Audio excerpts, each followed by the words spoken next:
Alors bonjour à tous, j'espère que vous allez bien. Aujourd'hui on se retrouve pour le test du Poco F3. C'est Louis d'Androphone-Tech, c'est parti. Alors tout d'abord voici le Poco F3, tout simplement. Vous voyez son dos ici, avec son module caméra que je trouve très bien implanté, très joli. Selon moi, en tout cas encore une fois. Par contre, comme vous le voyez, les traces de doigts ça va y aller à gogo. Mais en général on porte une coque, donc ça ne devrait pas poser de problème, n'est-ce pas? Enfin, j'espère que vous le protégerez, à vous de voir. Et voici ce smartphone ici, donc le Poco F3.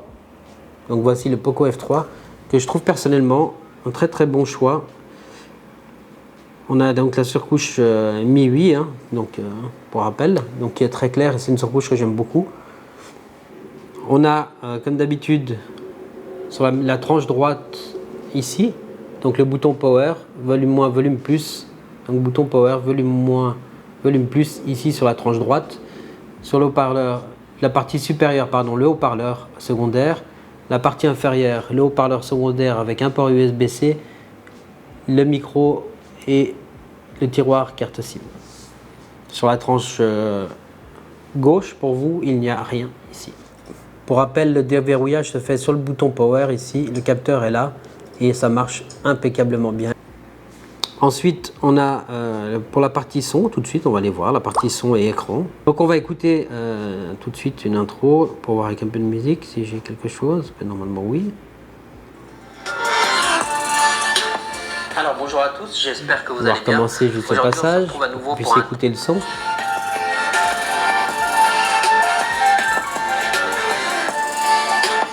Alors bonjour à tous, j'espère que vous allez bien. Aujourd'hui on se retrouve à nouveau pour un test, cette fois non pas reçu de... Voilà, donc le son est très bon comme vous avez pu l'entendre, à fond ça ne sature pas. On a bien le son qui sort du haut-parleur principal ici dessous et ici au-dessus. Ici au-dessus, pardon. Côté photo, on va faire tout de suite des tests pour la partie photo. Donc ici on a trois modes, on a le mode ultra grand angle pour les photos, trois objectifs on va dire, le mode une fois, le mode deux fois et on a le mode macro également. Donc on a plusieurs modes, c'est très bien, c'est très complet l'application photo ici de chez Poco, donc pour rappel Xiaomi, c'est pareil. Donc très complet je trouve, très bien fait. Je vous mettrai des exemples de photos et de vidéos, comme ça vous ferez votre propre avis là-dessus et vous me direz ce que vous en penserez en commentaire.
Voilà, c'était la partie photo, on va passer à la partie jeux vidéo.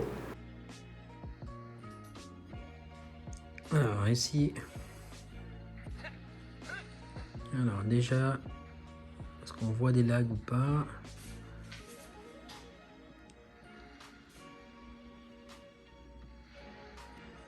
Il n'a pas l'air, ça a l'air quand même vachement fluide.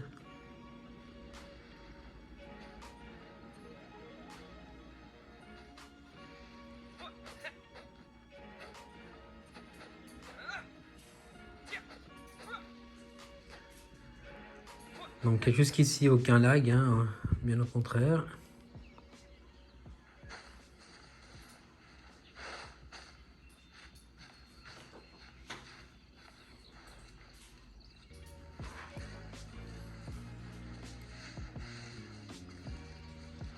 Un Snapdragon 870 qui fait très bien le travail.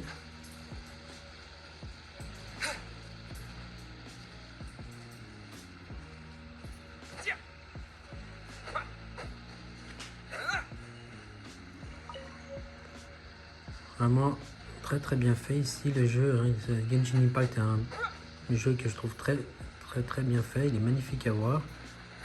Et je sais que c'est un des plus gourmands du Play Store. Donc si celui-ci tournera, vous n'aurez aucun souci à faire tourner d'autres jeux ou d'autres applications. Tellement celui-ci est très demandeur de ressources. Donc vraiment ici un très bon son et une image, vous voyez ici, qui prend tout l'écran et vraiment qui est très agréable pour l'immersion, pour que ce soit pour les jeux ou que ce soit pour des vidéos. Vous ne serez pas déçus avec ce téléphone, ça c'est sûr. Voilà, on va rester là après.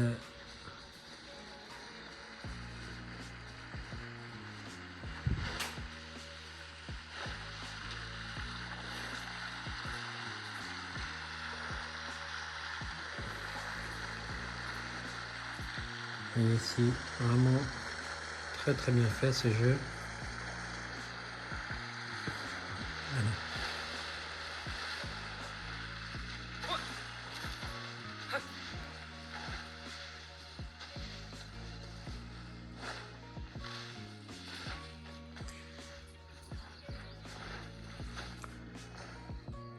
Voilà. Alors, il chauffe un tout petit peu ici, mais rien de méchant, bien moins que le Mi 11 et le Mi 11 Ultra.